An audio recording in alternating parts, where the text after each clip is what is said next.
नमस्कार मंडळी, प्रभास किचन या मराठी चॅनलमध्ये पुन्हा एकदा तुम्हा सर्वांचं मनापासून स्वागत। तर आज आपण गणेश चतुर्थी विशेष नैवेद्याची थाळी बनवणार आहोत। तर या थाळीतील सर्व पदार्थ चविष्ट तर आहेत, शिवाय झटपट होणारे आहेत। म्हणजे घाईगडबडीच्या वेळी अगदी तासाभरात ही थाळी बनवून तयार होते। त्यासाठी व्हिडिओ शेवटपर्यंत नक्की बघा। आपल्या चॅनलवर जर नवीन असाल तर सबस्क्राइब करायला विसरू नका। तर सुरुवात करूयात। सुरुवातीला आपण वरण भाताचा कुकर लावून घेणार आहोत। तर त्यासाठी इथे मी कुकरच्या डब्यांमध्ये 1 वाटी तांदूळ घेतलेले आहेत। तुमच्याकडे जे तांदूळ असतील ते तुम्ही घेऊ शकता। सोबतच 1 वाटी तूर डाळ घेतलेली आहे आणि त्यामध्ये पाव वाटी मूग डाळ आता आपण घालूयात। यामुळे वरण अगदी चविष्ट होतं। आता हे दोन्ही आपल्याला स्वच्छ पाण्याने 2 ते 3 वेळा धुवून घ्यायचं आहे। आता मी दाखवते त्याप्रमाणेच आपल्याला इथे करायचं आहे। यामध्ये गरजेनुसार पाणी आपल्याला घालून घ्यायचं आहे। तर इथे मी 1 वाटी तांदूळ घेतले तर 1.25 वाटी यामध्ये पाणी घालणार आहे। आता डाळीसाठी 1.5 वाटी पाणी घालूयात। आता दोन्हीमध्ये आपल्याला थोडं मीठ घालायचं आहे आणि डाळीमध्ये आपल्याला हळद आणि चमचाभर तेल घालायचं आहे। आता हे दोन्ही आपल्याला कुकरमध्ये लावताना अगोदर डाळीचा डब्बा लावायचा आहे आणि वरती तांदळाचा डब्बा लावायचा। कुकरचं झाकण आपल्याला इथे बंद करून याच्या मीडियम आचेवरती आपल्याला 4 शिट्या करून घ्यायच्या। आता मी दाखवते त्याप्रमाणेच तुम्हाला इथे करून घ्यायचं आहे। आता इथे कुकरच्या शिट्या होत आहेत तोपर्यंत आपण भाजी बनवतोय। तर इथे मी झटपट भाजीसाठी कुकरमध्येच भाजी बनवणार आहे। त्यासाठी मी इथे 4 चमचे तेल गरम करून घेतलेलं आहे। त्यामध्ये हिंग घालायचं आहे, अर्धा चमचे जिरे आणि अर्धा चमचे मोहरी आपल्याला घालायची आहे। आता हे छान तडतडले की त्यामध्ये आपल्याला मध्यम आकाराचा इथे मी कांदा अगदी बारीक चिरून घेतलेला आहे, तो यामध्ये आपण घालूयात। आता कांदा आपल्याला छान असा लालसर होईपर्यंत परतायचा आहे। आता इथे कांदा थोडा गुलाबी झाला की यामध्ये आपल्याला 1 चमचा आलं लसूण पेस्ट घालायचं आहे। आता ही पेस्ट त्याचा कच्चेपणा जाईपर्यंत आपल्याला छान अशी परतून घ्यायचं आहे। आता यामध्ये आपण रोजचे मसाले घालणार आहोत। तर त्यासाठी इथे मी 1 चमचा काश्मीरी लाल तिखट घातलेला आहे, 1 चमचा घरचा लाल मसाला घालायचा आहे, अर्धा चमचा हळद घालायची आहे आणि सोबत 1 चमचा धना पावडर घालायचा आहे, अर्धा चमचा आपल्याला कसुरी मेथी हातावर चोळून यामध्ये घालायची आहे। आता हे सर्व आपल्याला छान असं परतून घ्यायचं आहे। आता इथे परतून झाल्यावर आपल्याला यामध्ये 2 टोमॅटो चिरून इथे मी घेतलेले आहे, त्याची मी इथे प्युरी बनवून घेतलेली आहे अगोदरच, ती सुद्धा आपण यामध्ये घालणार आहोत।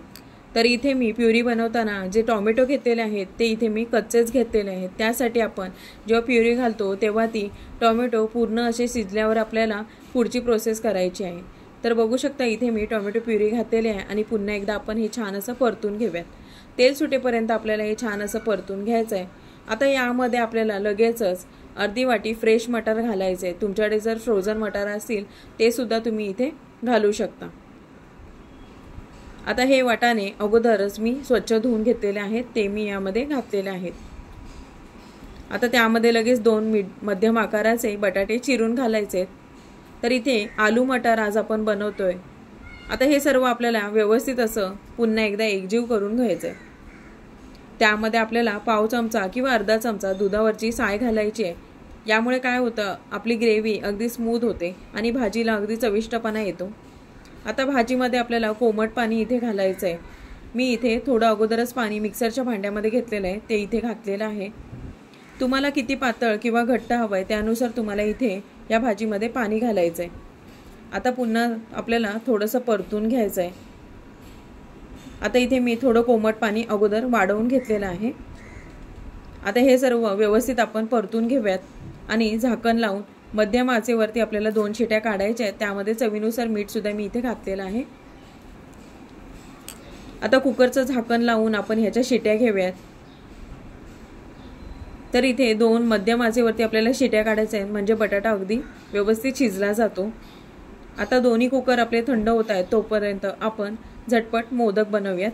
त्यासाठी इथे मी कढईमध्ये पाव वाटी तूप घेतलेलं आहे।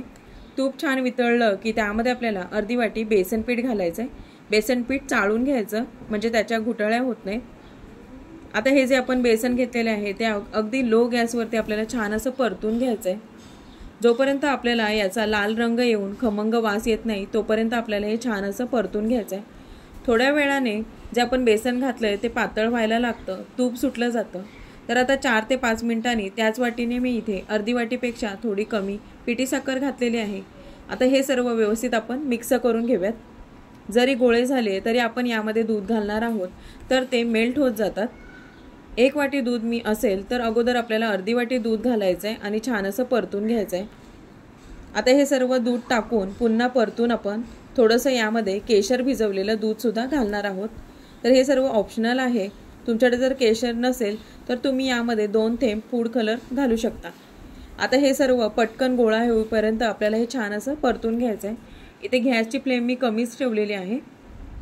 आता पुन्हा छान असं परतून घेऊयात। आता परतलेले मिश्रण आपण थंड होण्यास एका प्लेटमध्ये काढून घ्यायचं। तर मी दाखवते त्याप्रमाणे इथे करायचं आहे। तर प्लेटमध्ये इथे कोमट मिश्रण झालेलं आहे, त्यामध्ये वेलची पूड मी इथे घातलेली आहे।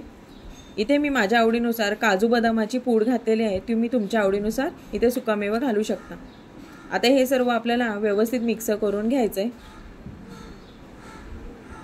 आता हे झटपट होणारे मोदक आहेत, इथे आपण बेसन पिठाचा वापर केलेला आहे। तुमच्याकडे कोणते मोदक बनवलेले जातात ते सुद्धा तुम्ही मला इथे कमेंट करून सांगू शकता। तर इथे मी मोदक साचा घेतलेला आहे, त्यावरती छान असं तूप लावून घेऊयात। आता तयार मिश्रण आपल्याला यामध्ये अशा प्रकारे भरून घ्यायचं आहे। दोन्ही बाजूला व्यवस्थित असं मिश्रण मी इथे भरून घेतलेलं आहे। खालच्या बाजूने सुद्धा आपल्याला थोडंसं मिश्रण इथे भरून घ्यायचं आहे आणि अशा प्रकारे मोदक आपल्याला बनवून घ्यायचे।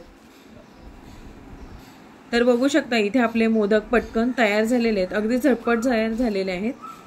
तर बघा किती छान असा मोदक इथे आपला तयार झालेला आहे।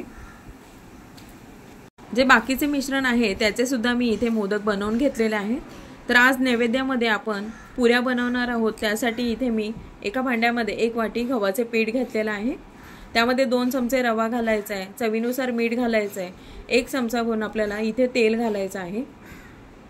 आता हे सर्व आपल्याला व्यवस्थित मिक्स करायचं आहे। हे जिन्नस कोरडेच आपल्याला मिक्स करून घ्यायचे आहेत आणि आता इथे आपल्याला थोडं थोडं पाणी टाकत घट्टसर आपल्याला मळून घ्यायचं आहे। आता आपल्या इथे बघू शकता पुऱ्यांसाठी कणिक असं व्यवस्थित मळून झालेलं आहे। घट्टसर कणिक यासाठी मळायचं आहे कारण की आपण बाकीचे पदार्थ सुद्धा इथे बनवणार आहोत।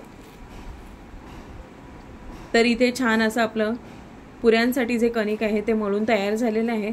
झाकून आपण ठेवून देऊया। आता नेक्स्ट आपण डाळीला फोडणी देणार आहोत। तर बघू शकता भाजी सुद्धा छान इथे आपली तयार झालेली आहे।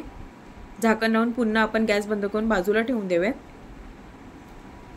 तर इथे वरणासाठी मी तेल गरम करून घेतलेलं आहे, त्यामध्ये आपल्याला हिंग घालायचं आहे, अर्धा चमचा राई, अर्धा चमचा आपल्याला जिरे घालायचे आहेत। हे दोन्ही छान फुलले की त्यामध्ये आपल्याला लगेचच ठेचलेला लसूण किंवा चिरून तुम्ही इथे घालू शकता। आता हा लसूण तेलावरती छान असा परतून घ्यायचा आहे। त्याचा खमंग वास आला की त्यामध्ये आपल्याला हिरवी मिरची कट करून घालायची। तुम्ही तुमच्या तिखटानुसार हिरवी मिरचीचं प्रमाण कमी जास्त करू शकता। लगेचच यामध्ये आपल्याला कढीपत्ता सुद्धा घालायचा आहे। आता इथे आपला तडका छान तयार आहे, तर यामध्ये घोटून घेतलेली डाळ आपण घालून घेऊयात। आता अशा प्रकारे सर्वच डाळ मी यामध्ये घातलेली आहे। आता आपल्याला डाळीला छान अशी उकळी आणायची आहे। शेवटी यामध्ये आपल्याला बारीक चिरलेली कोथिंबीर घालायची आहे आणि याला छान अशी उकळी येऊन द्यायची। तुम्हाला केवढी पातळ हवी आहे केवढी घट्ट हवी आहे त्यानुसार तुम्ही यामध्ये पाणी वाढवायचं आहे। आता डाळीला छान अशी उकळी येते तोपर्यंत आपण भजीचं पीठ भिजवणार आहोत। तर यासाठी इथे मी 1 मोठा कांदा चिरून घेतलेला आहे, तो सुटसुटीत असा करून घेतलेला आहे। त्यामध्ये आपल्याला बेसन पीठ घालायचं आहे, तांदळाचं पीठ घालायचं आहे, लाल तिखट घालायचं आहे, हळद घालायची आहे, हवे असल्यास तुम्ही ओवा इथे घालू शकता। आता तिखट हळद याचं प्रमाण तुम्ही तुमच्या आवडीनुसार किंवा तुमच्या तिखटानुसार तुम्ही कमी जास्त करायचं आहे। बारीक चिरलेली कोथिंबीर आणि खाण्याचा सोडा इथे आपण घालूया। चवीनुसार मीठ सुद्धा यामध्ये घातलेलं आहे। आता हे सर्व आपल्याला मिक्स करून थोडं पाणी घालून याचं बॅटर तयार करायचं आहे। थोडं घट्टसरच तयार करायचं। इथे बघू शकता मी दाखवते त्याप्रमाणे आपल्याला ही कांदा भजीचं बॅटर तयार करून घ्यायचं आहे। तुम्हाला जर सोडा नको असेल तर नाही घातला तरी सुद्धा चालेल, पण सोडा नाही घातला तर यामध्ये तुम्ही 1 चमचाभर कडकडीत तेलाचं मोहन करायचं। तर आता हे भजीचं पीठ आपण बाजूला ठेवून देऊयात आणि आपण पुऱ्या बनवून घेऊयात। तर पीठ इथे छान मुरलंय, मी तुम्हाला दाखवते त्याप्रमाणे। आता ह्या पिठाला आपण तेलाचा हात लावून पुन्हा व्यवस्थित असं एकदा मळून घेऊयात। व्यवस्थित असं आपल्याला छान प्रकारे मळून घ्यायचं आहे। आता तुम्ही छोटे गोळे करून पुरी लाटू शकता किंवा एक मोठी चपाती लाटून वाटीने पुऱ्या पाडू शकता। आवडीनुसार जाड किंवा मध्यम लाटू शकता। तर इथे तेल गरम करून घेतलेलं आहे मी अगोदरच।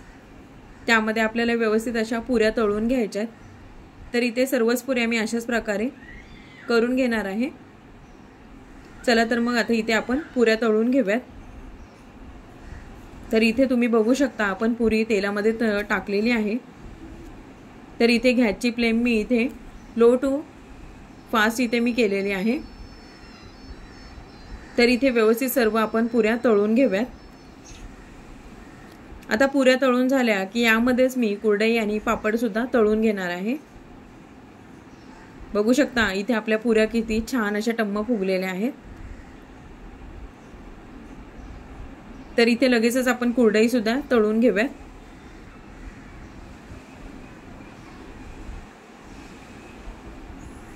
तर इथे कुरडई आणि पापड तळून झालेले आहेत।